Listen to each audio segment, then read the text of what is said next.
Hello, everybody, and welcome back to another stream of ancient history that I'm doing here on Live with Roger Hanson. Today, I have Karma back with me, and we were going over Phoenician ancient history last week.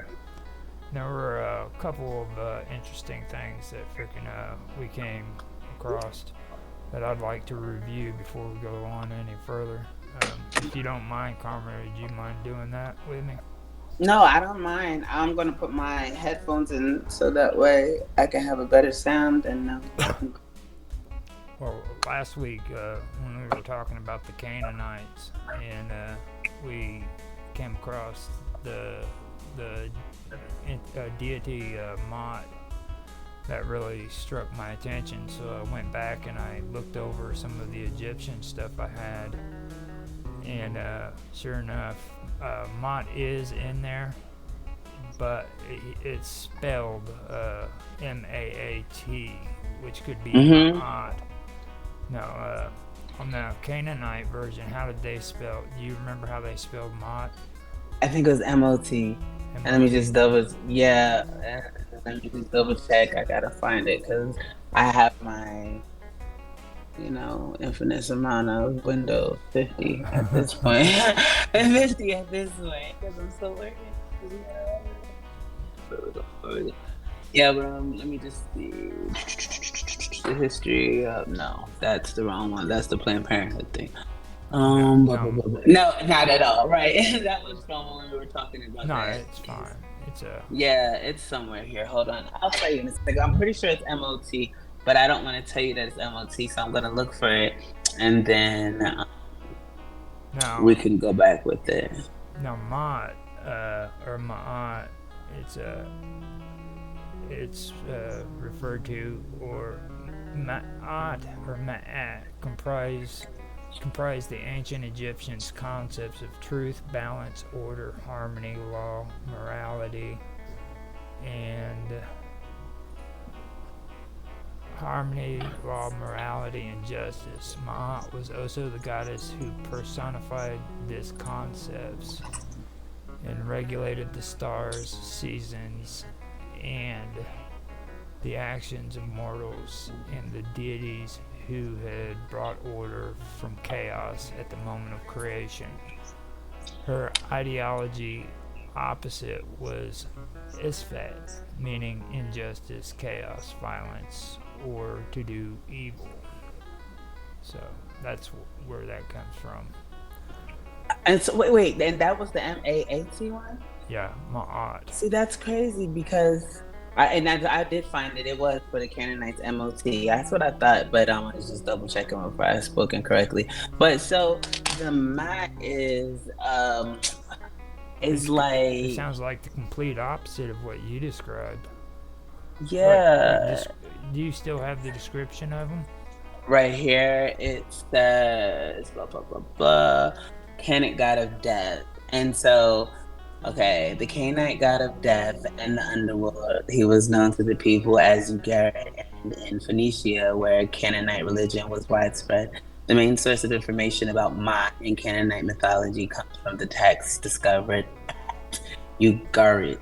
And so, but he is You. also mentioned in the surviving fragments of Philo Bibulus, Greek translation, other writings of the Phoenician, and how do you say it? Santrunatian? Yeah. Sanchuniath. Santruniathian. Yeah. Sanchuni. Okay, let me just slow down. I can see it. Sanchuniathian. Sanchuniathion. Yeah. Sanchuniathian. Sanchun. It's Yeah, hard. that's ridiculous. It's hard. Sanchuniathian. Sanchuniathian. I'm gonna get it straight. Sanchuniathion. That's all I Sanchuniathian. could. Thank you for saying it like that. That phonetic was so wrong. Sanchuniathian. See, I can say it because you said it. Thank you. Sanchuniathion. Yeah. So that's what it said. And you That's the get best I with can my. do. And I know That it's was not the proper. Sanchuniathian. Okay. You said So that's not proper? yeah, that's not even the proper one, but it's the closest I could come. I need I've it wasn't I've the had to say proper it a one. few times. We've And so already then you covered found this him. Mott, M-A-A-T. Yeah, yeah, yeah. And I still had his up here. And then you said the Ma'at comprised the ancient. Yeah, that's what I said. The Egyptian concepts of truth.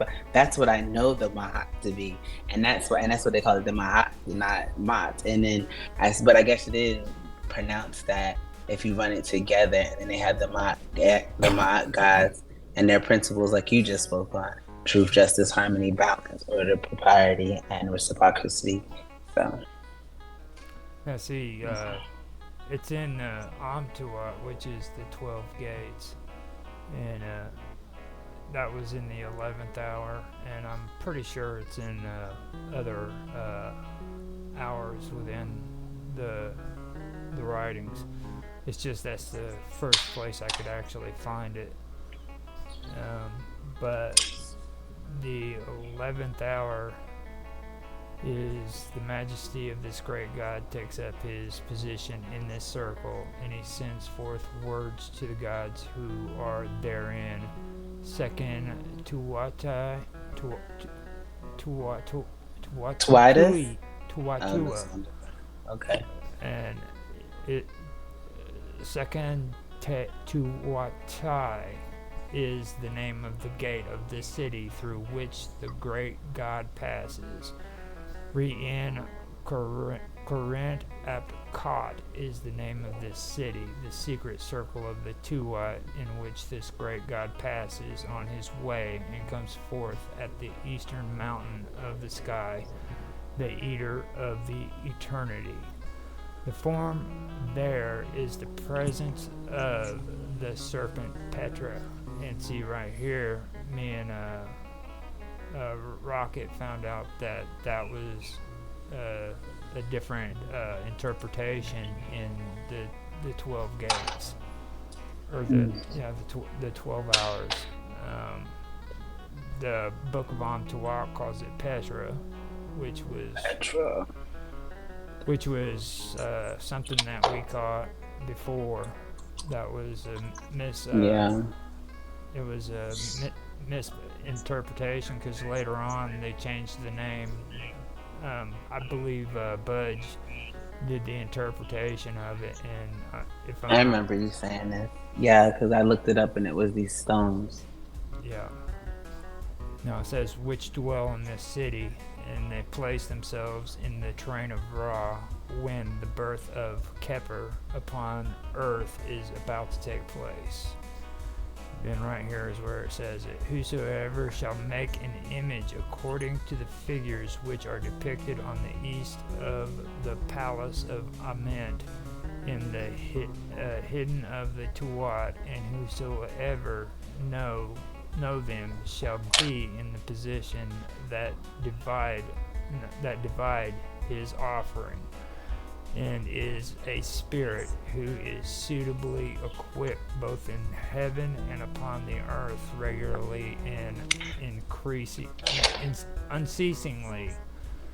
Sebet Neb Ua Kesef Sabu Im Pert is the name of the hour of the night which guide this great God in this circle. So that is this the mod. But listen, did you see where I guess I can see where they parallel at? Because I just read it. Come back, lady with the wings. With her judging the souls, there it is. The goddess who judged the heart of the dead. And so doesn't that kind of technically go together? Yeah, it could, because because Canaanite god of death in the underworld. Now you also with the Canaanites and the Egyptians. I mean, the Canaanites and the Egyptians had a real strange relationship too.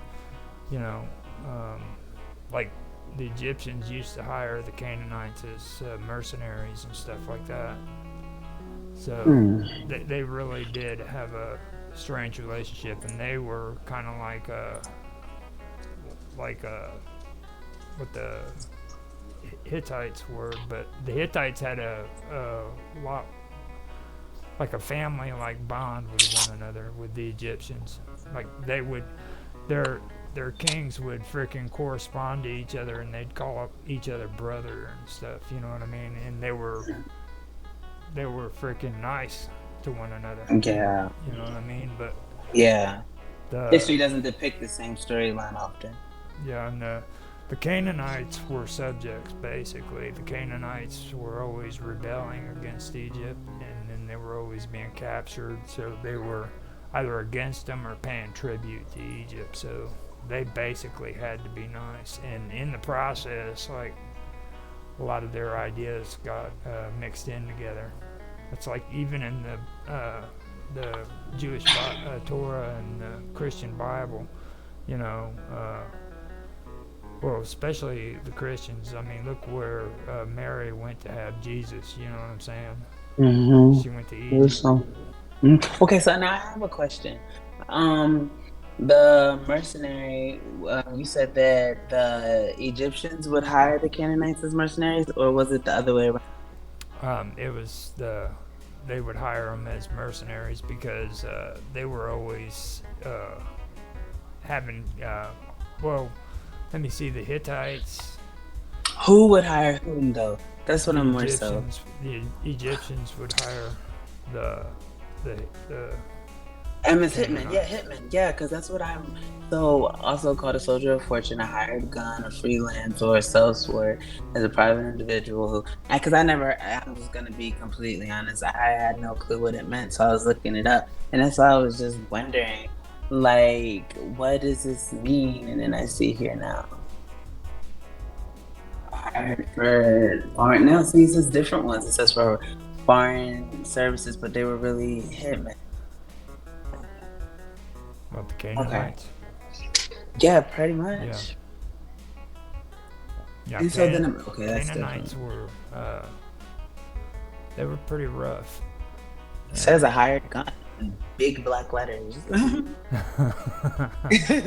Like that's all that keeps standing out. A mercenary, also called a soldier of fortune, a hired gun. It's like what in the world? A freelance or a sellsword. But the hired gun is just like in the middle of the page, all black. And I'm just sitting here like, okay. So, Okay. now, let me see. I don't even have a clue where that Mott went to on that reading. Which one are you looking for? The one that I was just on, where I was reading it. Oh. I highlighted Petra because that was in the same area, and then I was going to see if I could find Mott written in that hour, and it's not there. But Yeah, the goddess of justice and law. now, right here, I went over and wanted to straighten it out too. Last time we were talking, I couldn't answer to you what the name of the sky goddess was, Mm-hmm. and her name was Nut. Nut, in Egyptian religion, a goddess of the sky, vault of the heavens, often depicted as a woman arched over the earth god, Geb. And Geb is the god of earth god. So I Mm-hmm. was mentioning that before you got on here, where like that's important too because like the Sumerians are probably the only ones that did that. Like it was always the sky god and the earth goddess. You know, even the Greeks had an earth goddess. You know, but Mm-hmm. I'm but reading it now. But Egypt yeah, no, I'm Egypt reading had a it. sky goddess and an earth god. You know what I mean? And Nut was the earth god or sky goddess, and Geb was the earth god. So I wanted to point that out But too. it says to here that Earth God was Geb, yeah, Yeah, often and depicted see, as a woman she arched she over the earth. Yep. she was his sister, the second generation in the Enid group of 9 gods of Heliopolis, which that is Memphis. That's the ancient name for Memphis. In Egyptian art, Eight. Geb as a no. In Egyptian art, Geb as a portrayal of the earth was often depicted laying by the feet of Shu, the air god. And Shu was the one that separated Geb from Nut. In Nut, the goddess of the sky arched above them. Geb was usually portrayed as a man without any distinguishing characteristics, but at times he was represented with his head surmounted by a goose. The hieroglyph of his name. He was the third divine ruler among the gods. The human pharaohs claimed to be descended from him, and the royal throne was referred to as the throne of Geb. And you said that was his sister. That Yeah. Nut was his sister. Okie dokie. And Nut in was his Memphis, sister. though. Nut was his sister, and then eventually he married her.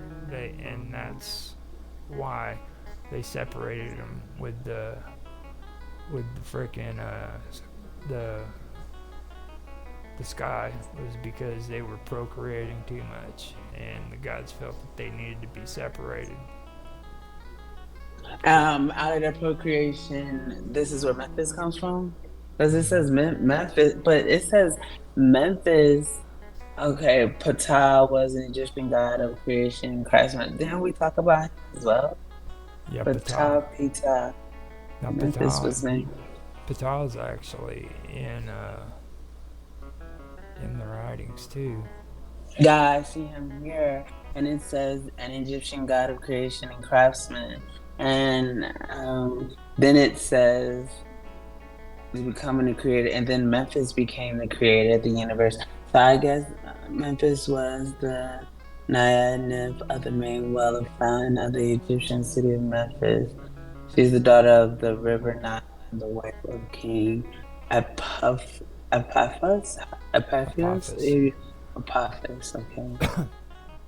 Apophis is the god of the underworld. He's and a lot of people that when they picture him, they depict him as being evil, but he really wasn't evil at all. I mean, like just because he was, god of the underworld, everybody thought that, but that's not. It's the same with Baphomet, but go ahead. But they didn't portray him like that back when he was first. See, when I look up why doesn't he show me? Maybe I spelled it wrong. Epaphos. Oh, I forgot the H. Okay. No. I was wondering why I didn't see him. I do believe Apophis was. There he is. Apophis may have been jealous of Horus, but I'm not quite sure about all that. In Greek mythology, Apophis is also called Apius or Montanius. Montanius was the son of the Greek god Zeus and the kingdom of Egypt. He transferred her hatred to the sun and ordered him hidden away by the curate so the low could not find him.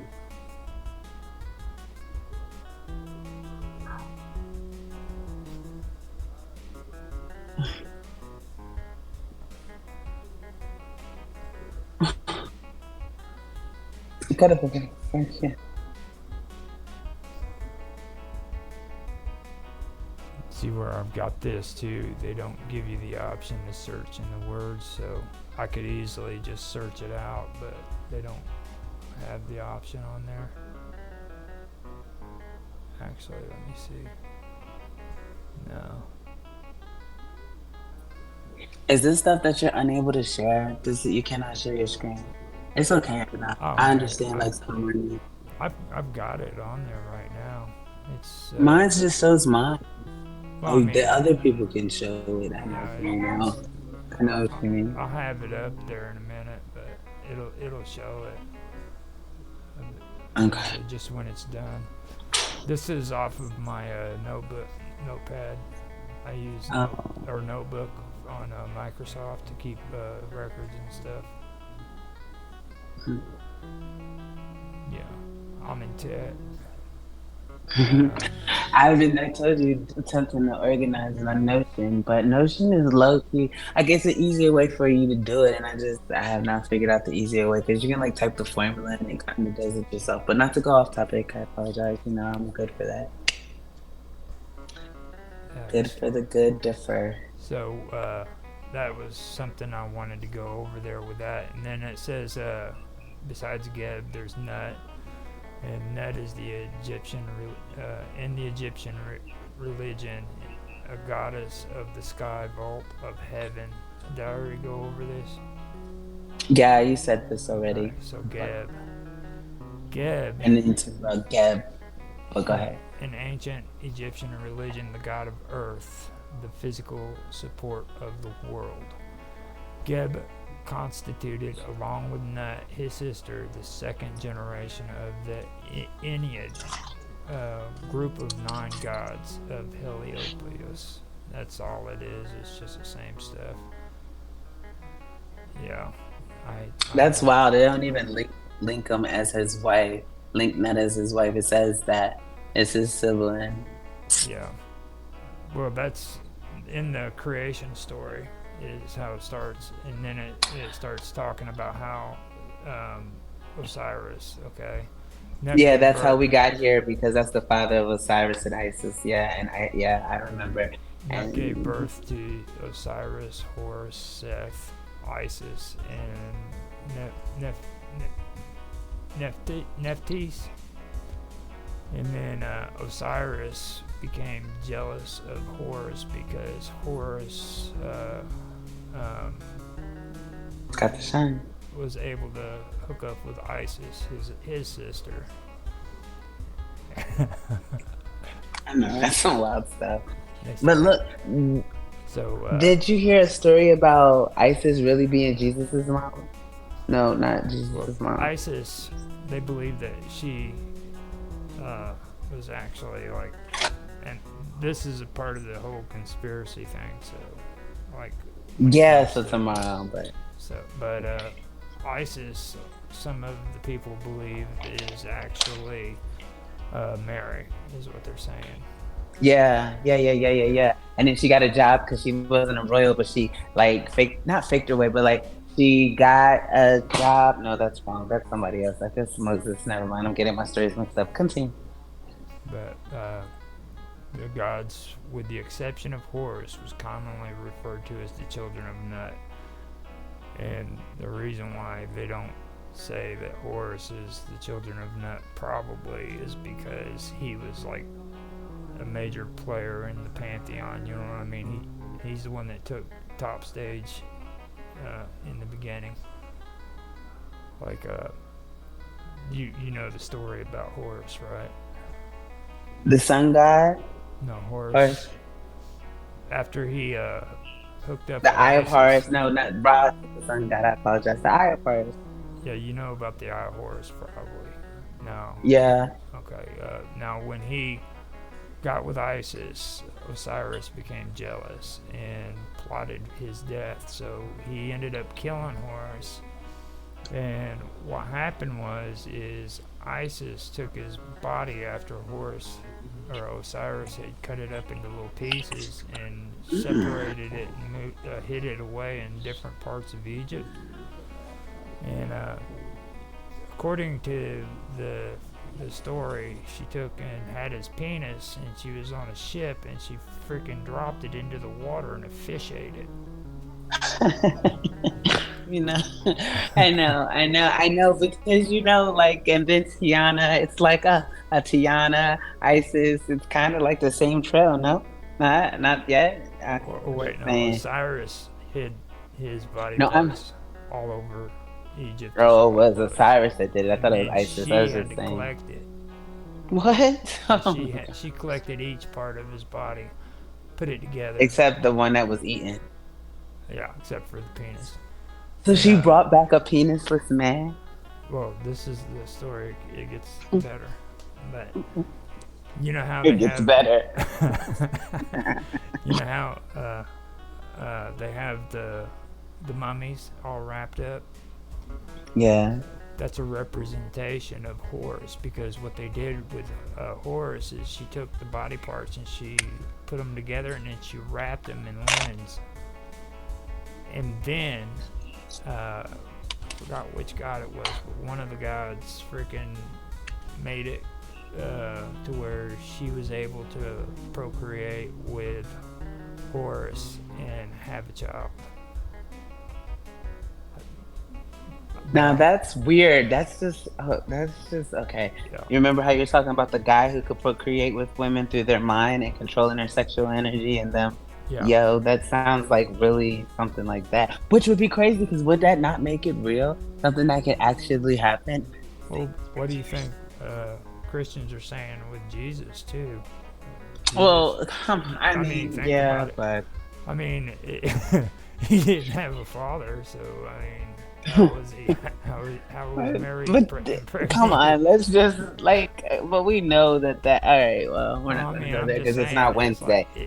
like, if you go through all the stuff and think about what they're talking about, you know what I mean? It's a common thread, you know, like they always do. They've always. But done that. asexual procreation is definitely possible for a woman, and I mean, I Not get without that part. scientific help. What? Are you kidding me? Okay, here we go. We're not gonna do that because I already know where that's gonna go. We maybe not today, not today, maybe not today. But that's all what the mind say. Well, wait. Let's We wait, could 'cause I already actually know. discuss it on freaking what is tomorrow's Tomorrow, Strangeness? Strangeness is Thursday. Tomorrow. Yeah, we could even talk about it on Strangeness. Oh boy. I better come with my research on that. But yeah, let me see. But that's kind of the stuff that I wanted to go over with that, because I know we were talking about it and I was having some really bad brain farts when it comes to that. And that's what I call being forgetful and not remembering. But I wanted to go back over that and kind of go over it. And the Ma'at thing is what really stuck out to me, because when you said Ma'at, I knew I'd heard it somewhere. Being a Canaanite, yeah. You know, and I do think that that's interesting too, because Ma'at, like you said, was the one who judged the dead whenever they. And the Maat, MAAT guidance is both of them deal with the dead. Like both MOT Canaanite deals with the dead, and then MAAT Egyptian, she judges the dead. Even though they have all that pretty stuff and the 42 laws of mind and stuff like that, yeah. But you just go a little further, and And it makes perfect sense to me, because, like I said, the Canaanites, and they kind of like had a interesting relationship when it came to the Egyptians. They weren't always. You can find a picture of mine and her. Now on the part that you was talking about too, one thing that did they tell you why or how it was that Baal wasn't a son of El? No, I know we talked about El. Hold on, no, I have notes then, but no, I don't remember being able to read this. I feel like you told me this, but I don't have it. You're the one that told me. I said that, about right here. Yeah, I said that he was the son, or El was the father of all of them, and then you said that Baal. It's not. Yeah, Baal. Hold on. What is this page? That's your page. I don't know. No, I know, but it shouldn't be here. Oh no, I know what it is. What does it say? It's nothing to do. Not this one. Yeah, it's the wrong thing. It's your top secret stuff. No, it's super secret, super top secret. My top secret stuff. I don't even let nobody know about I don't even. Oh, I'm not. It's so secret. I don't even know. No, it's like oh, these, and that's the Kabbalah. Come on, let's go. Where are you guys at? Because that was after the Kabbalah. Because we talked about the Kabbalah after we talked about Kabbalah, ball, no, right? yeah, Yeah, because we did the Kabbalah on yeah, you're Thursday, right. talking about was Parsons Strange. Are we doing him again Jack this Parsons. weekend? Um, I don't know. It it'd be interesting. We could go back over that and everything, but Where's Pika's? Where's Dave at? Have you talked to him? Is he all right? Everything's good. he last thing I heard he was with his kids and stuff. So Oh, he's still with the babies. Okay. yeah, Let me see. I have every. This is me stalling while I'm looking at. Now I have Mazzini. the Mazzini. This the is personal. the PDF that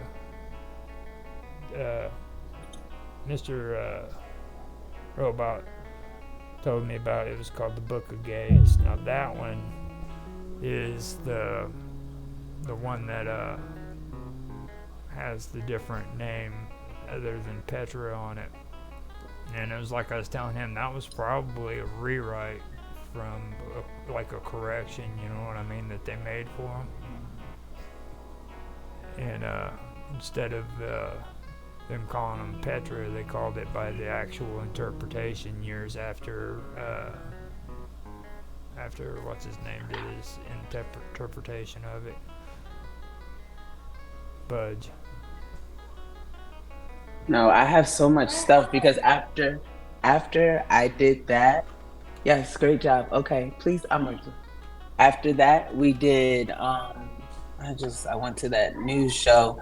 I went to that news show, and then I have all of that there as well. Let me just see. Now this is not even here. Ball. What are you? Isn't there a way that I can just type and search my tabs? There is on my it's different browser. All right, well, no, right now I'll tell Actually, you. it's in this one. It's in the 11th hour. This is the secret circle. Yeah, this is the one that I actually got the word Petra out of. It was the Book of Gates, and then the other one was Beyond Tuat, because I believe the Antuat also had like the story of when they first went into the sarcophagus and what it was like when they first discovered it.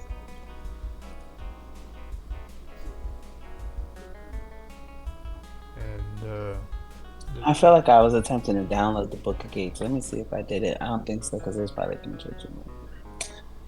I was looking for a PDF. Book of Gates.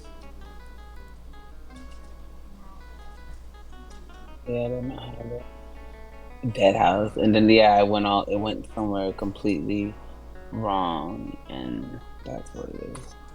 Not wrong. It just led me down a different rabbit hole than that. Dead House Gates, the brilliant, you know, this is. okay, so we uh, covered that stuff, and I know that we finished the first I note love that, good the deals. first note that I had on the Phoenician theology. Um, we covered Tuatus and all that. And Tawadis was who actually He is was, Toth and yeah, Toth. And I don't know. I mean, when I say that, it just seems that's my personal take on it. You know what I'm saying? but it's not. I saw the research already. Like you said that, and then I looked it up when you said that. It isn't just. Well, I mean, like I hear time you. periods too. You know, I mean, which one was first? Was it the one was Tawatus before Toth, or was Toth before Tawatus in actual time periods? You know what I mean? Like who worshipped that deity first? That's what I need to really go over and really make it official on that one. Can you spell Tawadis for me? I have 51 tabs open now. Can you T A please? A U T-O-S. Thank you. Look, tooth versus teeth. Are you kidding me right now? Oh my gosh. I know. What? Okay, here it is. Is Toth and Tuatu the same person? And blah blah blah blah blah blah blah blah. Gonna Ptolemy, the Greeks borrowed Tuatu, who had written nature of the physical universe under the name Hermes Thoth. Hermes and Hermes Trismegistus. Is the demon was first. Okay, Tuatu, African master of all Now those are Greek. Those are Greek mixed with Egyptian. That's where I was telling you about, especially in the Third Kingdom. When the Greeks finally made it to Egypt and started becoming a part of their society, basically, Greek gods started being blended in with the Egyptian gods, and that's where they come up with Hermes Trismegistus, or I have a hard time saying it too, but Hermes Trismegistus, and you can also find it with alchemy too. Like there's a lot of people who believe in alchemy that practice it and they believe in it, and I think the Masons also have him in their writings. About alchemy. Yeah, no. But I'm just reading Toth and Tuatu's Toth or Tuatus might relate to Tophet or death of the Kabbalah. In Phoenician history is the oldest non-coded record. Totus was called Toth by the Greeks and Dehehuti by the Egyptians. So Tuatus. Tahuti. No, it's a diva. But does the DJ make a T? There's the Jehuti excuse me, DJ EHUTI. Yeah, the D is silent. It's Jehuti. Jehuti. Okay, so Tuatus was called Toth by the Greeks and Jehuti by the Egyptians. Yeah. Is echoed in the god of Dionysius. So the mythology of and the snake priest, and that's why we started talking about the what is it? The cockadus set.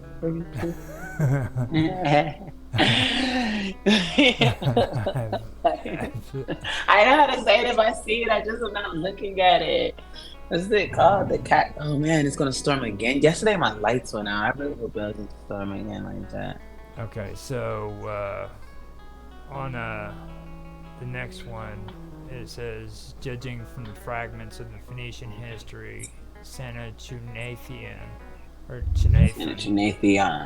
appears to have been a contemporary of Semiramis, the queen of Assyria, the wife of Ninus, with whom she founded Nineveh 2000 BC. Now, Ninus, I don't quite know who he is, but I can check that out later. But Semiramis, I checked her out, and Semiramis is a legendary queen thought to based on the historical Samu Ramad, and that's R811 through 806 BCE, and the queen regent of the Assyrian Empire, who held the throne for her young son Adad Nirari III until he reached maturity. She is also known as Shemer Ahmad or Shemer Ahmad. She is referred by several ancient historians, including Herodotus, Diodorus Siculus, and Plutarch. Now, Plutarch is the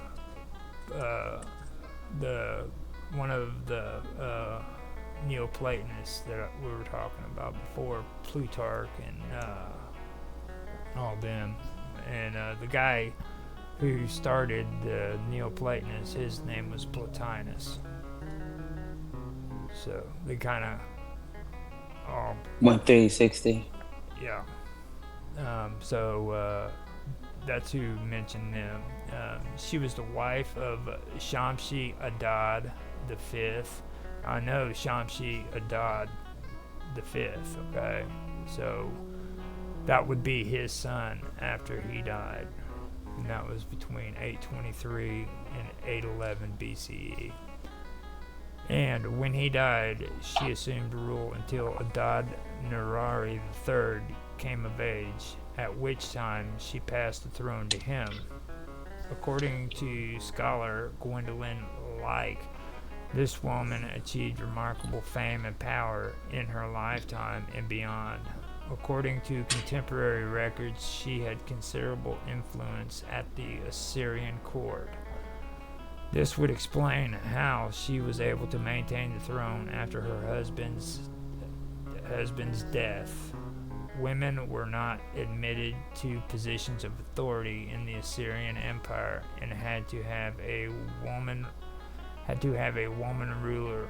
No, and to have a woman ruler would have been unthinkable unless that particular woman had enough power to take and hold it. This, however, is precisely the problem with Samu Ramat's reign. There is very little information about what she did and how she went about doing it, and some scholars refer to her simply as an obscure Assyrian lady of the 8th century BC, of whom we know nothing for certain except that she is named on an inscription as Lady of the Palace.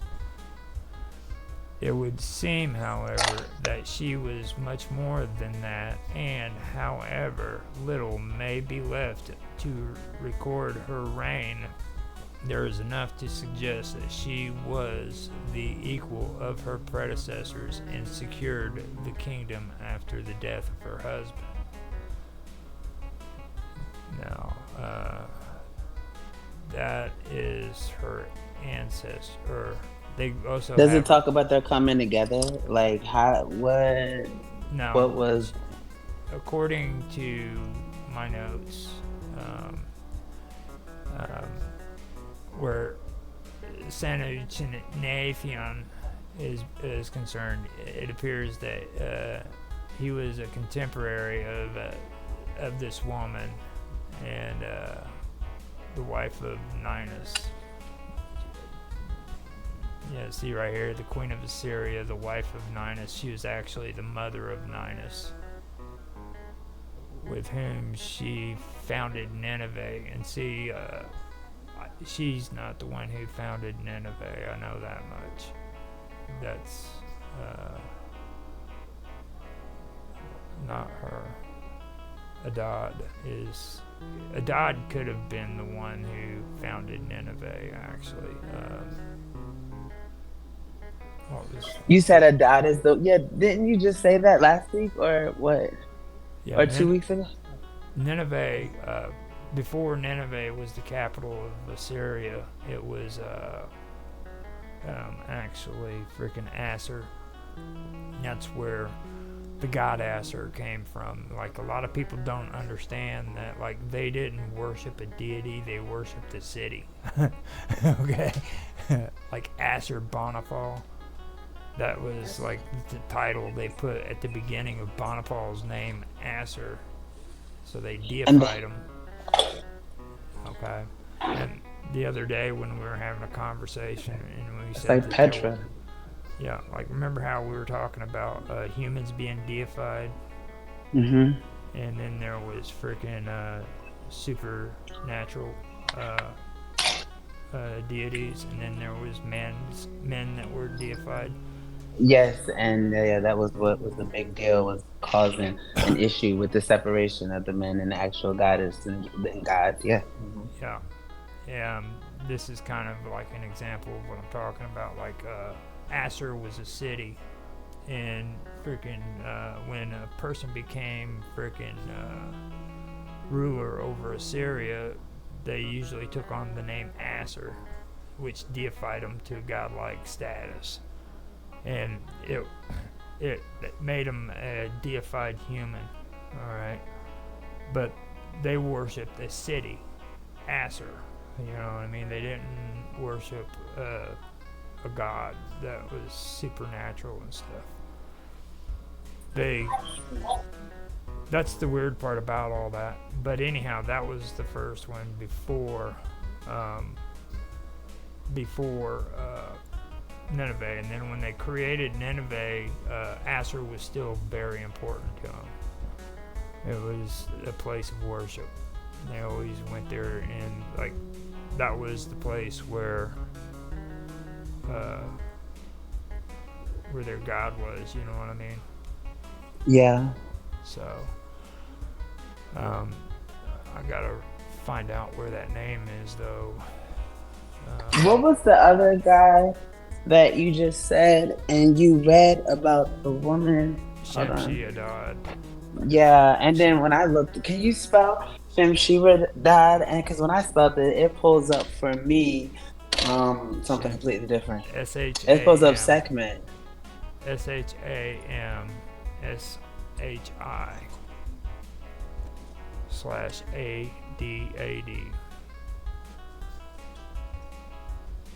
Okay, so now I see it. So when I first did it the way I heard it, it pulled up Sekhmet, and have you like they're not related in any type of way, are they? Sounds familiar, but make sure you Sekhmet put V at the end of it because he's the fifth.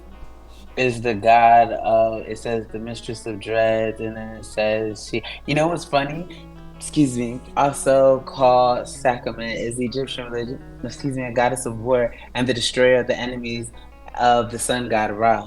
And so, but it says Ra. It doesn't say Ra, but I guess maybe that's their pronunciation. But I also seen it written as Ra, so I'm unsure if it's a Ra and a Ra. But I know that Ra is. But and then it says she's bloodthirsty and vengeful. She sounds like Tatiana. But I don't know. Minus the phrase. But that Shamshi Adad. Shashima died, and you said 5, yeah, because this one comes up 1. Let me see. Oh, it's the same picture twice. Stella of Shamshi Adad. Shalmaneser, Sargon.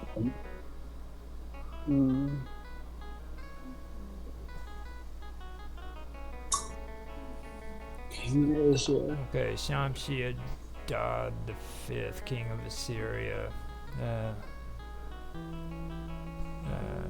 Samu Ramad. That's what I was looking up. Samu Arad. I wasn't looking up Shamu.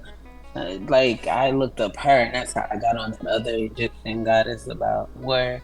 And then you said a different name though. You said you know about this one, but you don't know what was the first name. It was 2 people, and I feel like it started with an M. And you're like, you got to look more into them. You talking about Shalmaneser? Maybe that's what it was. How do you spell it? SHALMANESER, and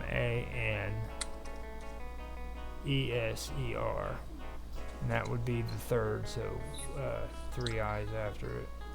Okay.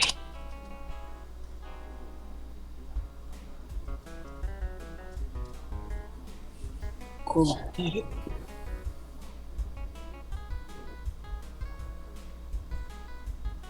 The king of the, okay, that's why.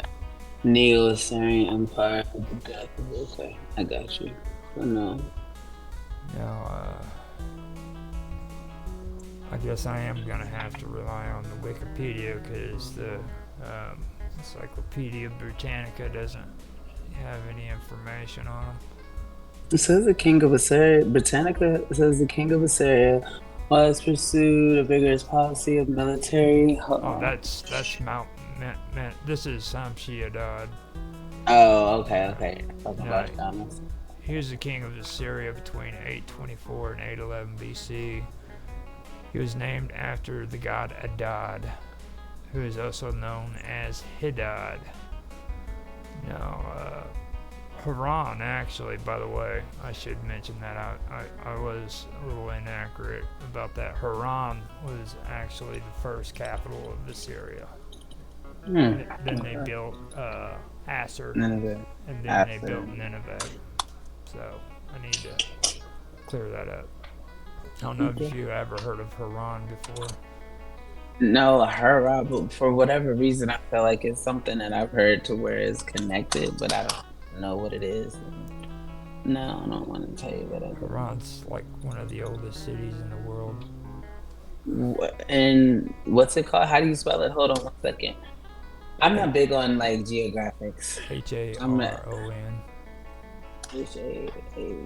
Haron. That's why I learned. Because, oh, look, and it brings up pretty birds, but that's different. That's not Haron. All it brings me up is birds. Haran. Let me make sure I'm spelling that right. Perhaps I have to put city. There it is. No, that's a land. Okay, no. What am I talking about? Haran. Haran. See, and then it spells it Heron. Where is this at? Spain? As in Spain? No, it's in like Lebanon area, up around See, Lebanon and Turkey. Haran. Well, it doesn't even seem Google's heard of this place. So, I mean, I feel a little less misinformed or uninformed. Is it tiny? Is it on my map of Syria and all what we were looking at for the Palestinians? Or Palestinians? I keep calling them Palestinians. I didn't mean to say that. Phoenicians. I think that's my friend. I invited someone to our show because I told them that you're so interested and I learned a lot from you. But I told them that we were talking about the Palestinians. So I hope I did not like misguide you. You're like, this has nothing to do with the Palestinians, but no, it's the Phoenicians. I didn't know why I said Palestinians, but there's probably a reason that I did. Yeah. Alright.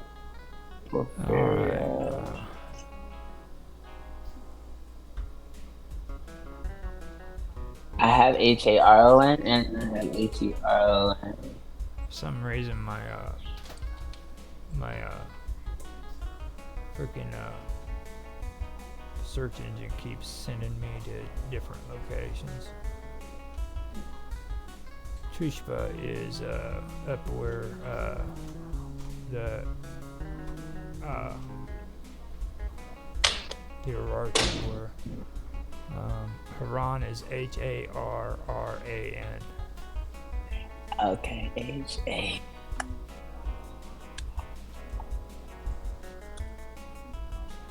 There we are. And there we see. I don't see it on my map. Here, let me see how I can get. No, not that map. Oh, look, they have little. Okay, so their little hut thingies look like miniature pyramids on the low, right? And they have ziggurats. Is that what it is? It's got a big stairs in the center. Well, see, I don't see the inside. I see the outside. Oh, look at this. This is nice. Oh, that's neat. So I want to go inside. I know it doesn't look like there's stairs, but there's people. There's people in here in Ziggurat. She's like, so these are really pretty. Oh wow, look at this one. Is that all sand? Are you kidding me? You didn't do that with sand. They didn't do that with sand. Yep, every single one of them. Wild. This looks like a whole chapel. Look at this one. So look at this one. Here, look at this one. You can see it, right? Look at this one. Oh boy. Oh, this is so neat. Oh man, not that pig hanging like that. Is that a pig? What is this? It's like in a well, and they got a pig or a goat or something hanging. Oh, I want to see that. That is so neat. The city set upon rocks. Now, Haran is a rural town and district of Urfa in southeastern Turkey. It is approximately 40 kilometers, 25 miles southeast of Urfa, and 20 kilometers, 12 miles from the Syrian border, crossing at Akakali. Haran was founded at some point between the 25th and the 20th century BC, possibly as a merchant colony by Sumerian traders from Ur. Over the course of its early history, Haran rapidly grew into a major Mesopotamian culture, commercial and religious center. It was made a religious and political influential city through its association with the moon god Sin. Many prominent Mesopotamian rulers consulted with and renovated the moon temple Ekal Kal in Haran. Haran came under Assyrian rule under Adad-nirari I in 1305 to 1274 BC. Oh, that guy's dead. Yeah, and became a provincial capital, often second of importance to the Assyrian capital of Assur itself. Now, see, I was told that was the first capital, and then it became a provincial capital after Assur was built. And then after Assur was built, that's when Nineveh later on became built, and it was replaced as a capital by Nineveh. Now, during the collapse of the Assyrian Empire, Haran briefly served as the final capital of the Neo-Assyrian Empire. The city continued to be prominent after the fall of Assyria and experienced varying degrees of foreign cultural influence during its time under the Neo-Babylonian 609 to 539 BC. Archimedes 539 to 330 BC, Macedonian 330 to 312 BC, and Seleucid 312 to 132 BC empires. During classic antiquity, Haran was often contested between the Roman and Parthian, later Sasanian empires. In 53 BC, Haran was the site of the Battle of Carrhae, one of the worst military defeats in Roman history.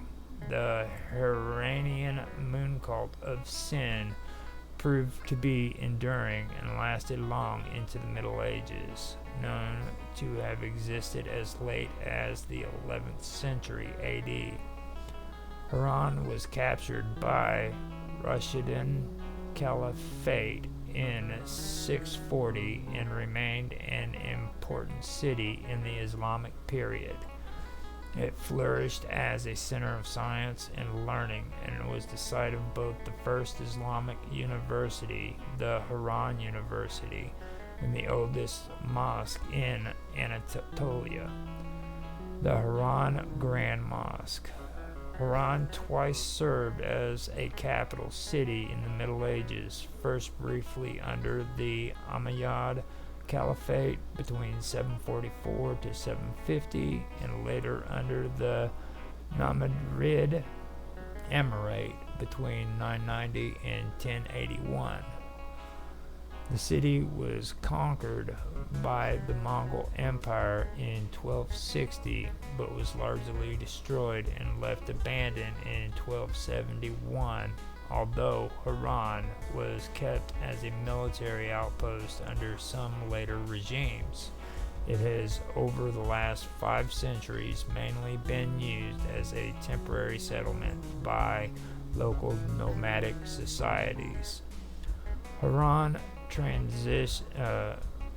retransitioned into a semi-permanent village settlement in the 1840s, but has only recently grown into a permanent town through advancement in local irrigation and agriculture.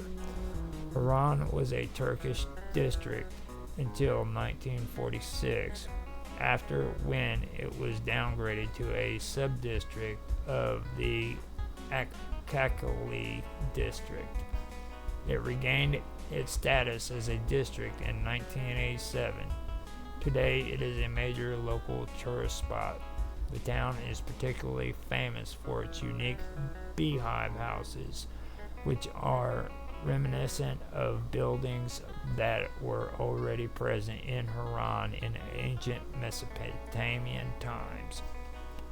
And beehive houses are those houses with vents at the top of the ceiling, and you can go inside and you can take a napkin and hold it up, and if you hold it up high enough, it'll get sucked out of the roof. Beehive house. Yeah. Okay, I'm gonna look at them. Oh, so wait, that's what I thought when I was telling you. That's that. And you're like, no, that's not the same, but a little bit. Yeah. But yeah, look with the little wheels. So that's what it's called, a conical dome house of Heron. That's what I saw when I first was like, oh, this is pretty. That's a beehive house. But then they have like other ones. Look how pretty this is inside. Yeah. Oh wow. Oh wow, and it's so nice. Like you see the design. Well, of course you see the design. But I was about to say the way it looks is so pretty. Like it's just especially the lines. I don't know. It's really meticulous, but it's really enchanting. Shamshi Adad was the son of the king that you're reading about now, Shalmaneser III. Okay. The husband of Queen Shemuramat, by some identifying with the mythical Semiramis. Now, she could be mythical, but Shemuramat could be her. So, that's who they could be referring to. The half woman has snake? Yeah. Semiramis, and the father of Adad Nirari III. Now, Nirari the first was the one that I was just reading about with Harran. And just because they take on the names doesn't necessarily mean that they're related. Like, right? Yeah, I know. I'm just they had a habit of taking each other's names or taking names of other people.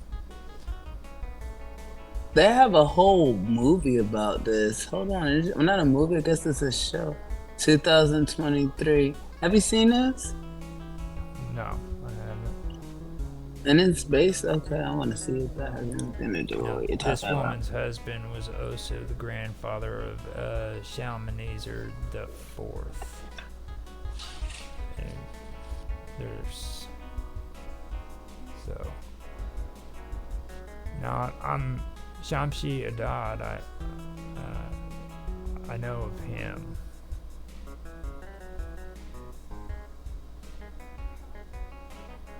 But like I said, Adad Nirari III, I didn't know anything about him, so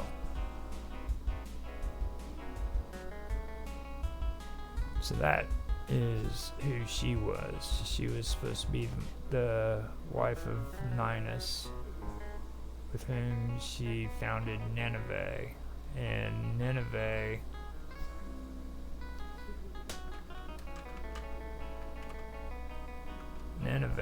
was,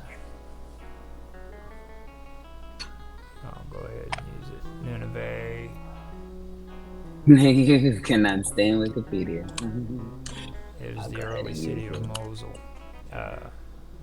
In northern Iraq. It is located on the eastern banks of the Tigris River and was the capital and largest city of the Neo-Assyrian Empire, as well as the largest city in the world for several decades. Today is a common name for the half of Mosul that lies on the eastern bank of the Tigris in the country's Nineveh governorate takes its name from it.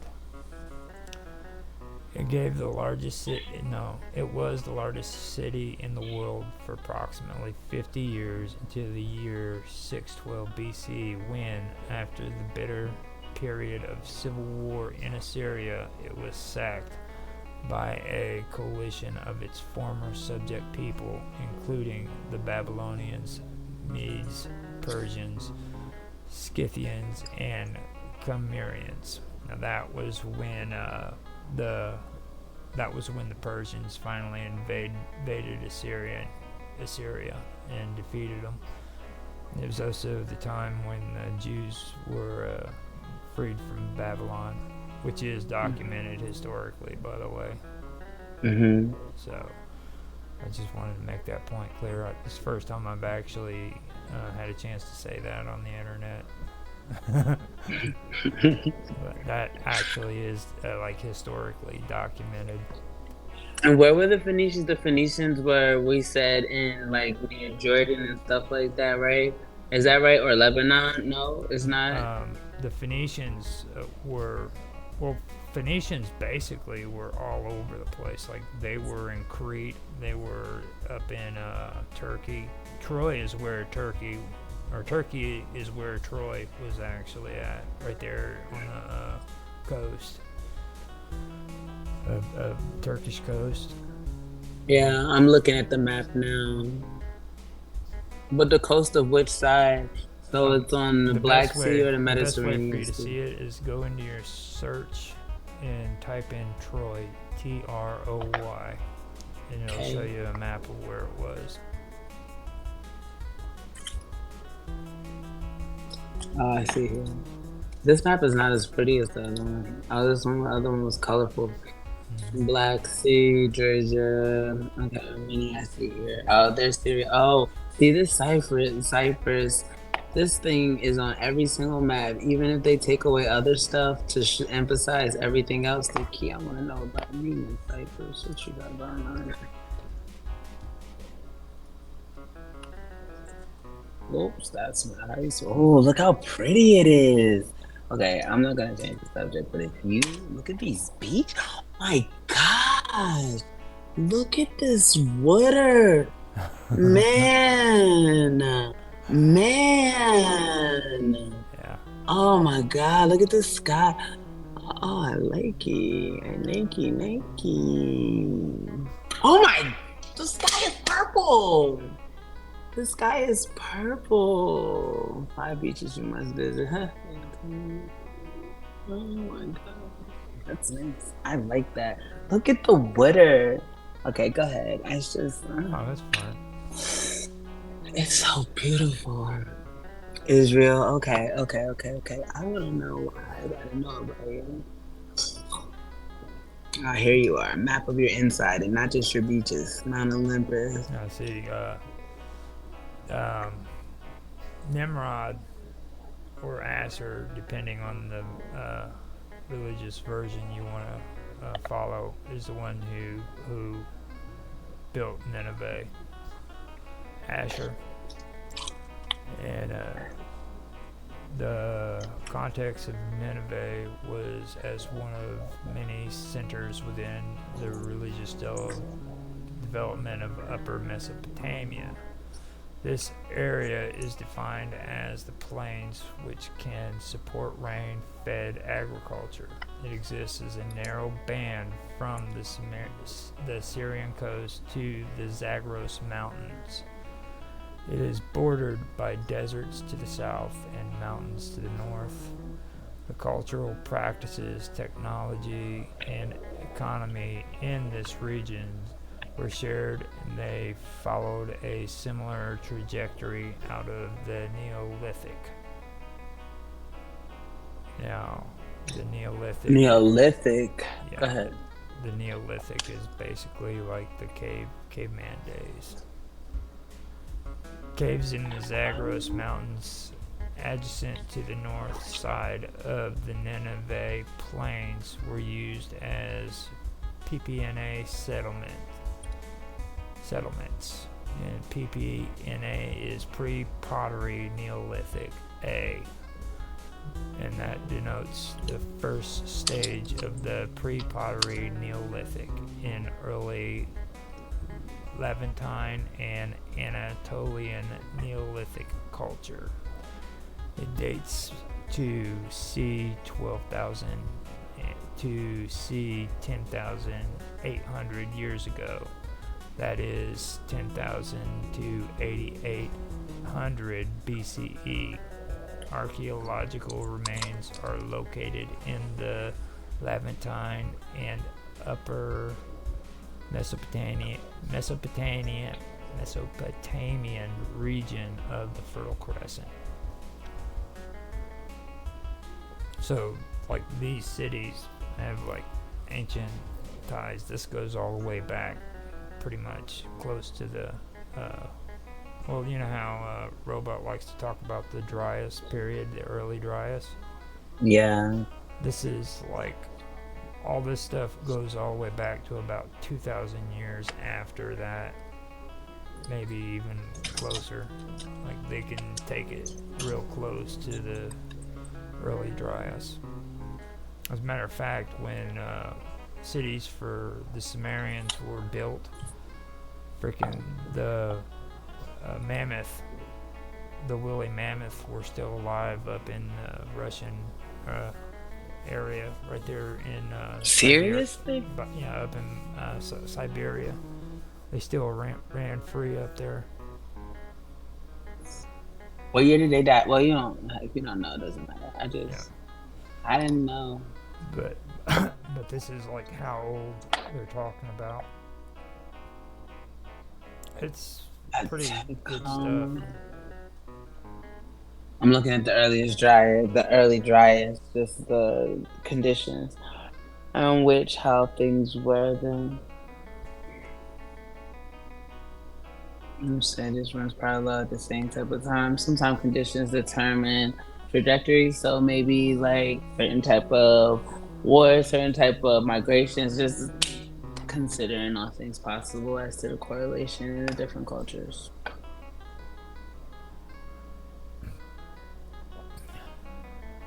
But yeah, polytheism. Like because I looked up Neolithic and then I looked it up versus Neoplatism, but it doesn't seem to where they have anything. Neoplatism. Yeah, nothing.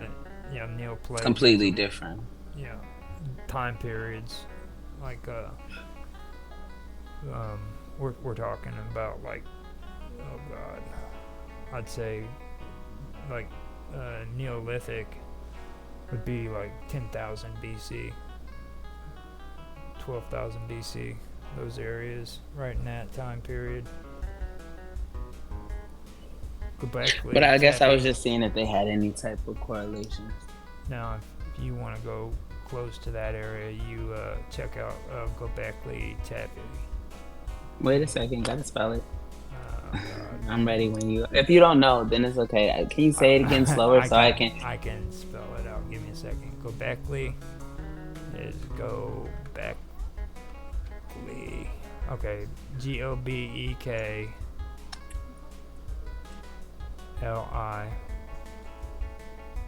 space Tepe. TE or GE? TE.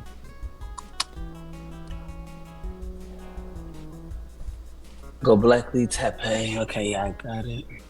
This is the oldest structures ever found. This is older than the Great Pyramids and all of the stuff found in Egypt. Look at this, how pretty this is. Oh, I know this place.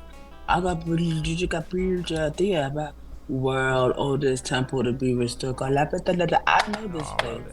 It's the oldest. Look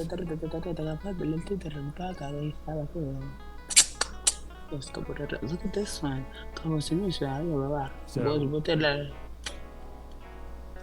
what do you think so far? Do you think we went back through and covered it pretty good on all the stuff that we were talking about? Because For the most part, you correlated it, but we're gonna have to bring it all together because we're still kind of some loose strings. well, there was some stuff that we just like. I tried to answer one part of it, and I kind of got, I don't know, I was stuck basically. So I figured we'd go back over and kind of look at some of this stuff. We did Yeah, good. you know. I So liked it. And what we're gonna talk about tomorrow? tomorrow is that's the good stuff. That's the stuff you like to My talk about. The favorite. Yes, strangeness sir. and the conspiracies the next day. So this Oh, is I thought conspiracy was tomorrow. Oops. Well, you heard the correction. so tomorrow's the strangeness. You don't have a topic picked out yet, or I'll see it in the chat probably. I'm pretty sure we already got one. I'm not quite sure. I mean, the the conversations led to some pretty good areas. So I'm pretty And sure. aren't you doing? I'm sure we're like we've covered a lot of good stuff on there. So I think like it's opened up to. Well, the Nikolai Tesla is something that we're definitely going to have to be talking about. Yes, please. So And listen, I have another question. You switched Thursday's show though, right? Is no, aren't you guys doing your tech talk with no, Bashy? That's not that's Thursday. pre-recorded. We're Oh, okay, gonna, cool. So we still get to do. I'm gonna stream it out as planned on Sunday, but that's gonna be pre-recorded. Everybody's still able to get on there with the Jitsi if they want to, but it's gonna be pre-recorded for. I might come just to be able to ask questions if I can.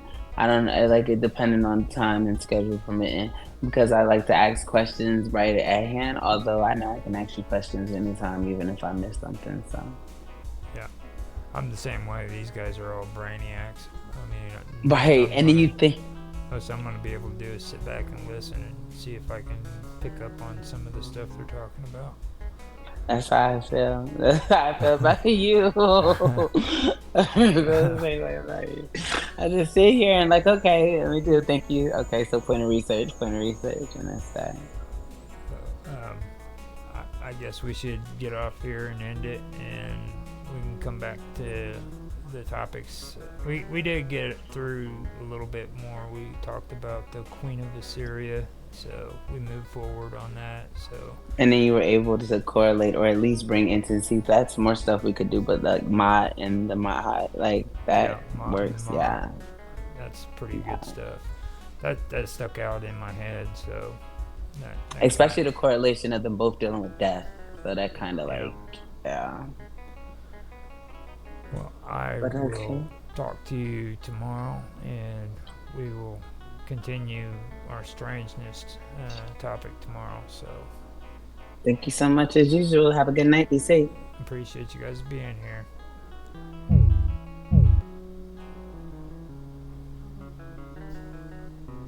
All right, so I'm gonna end this, and we should be done.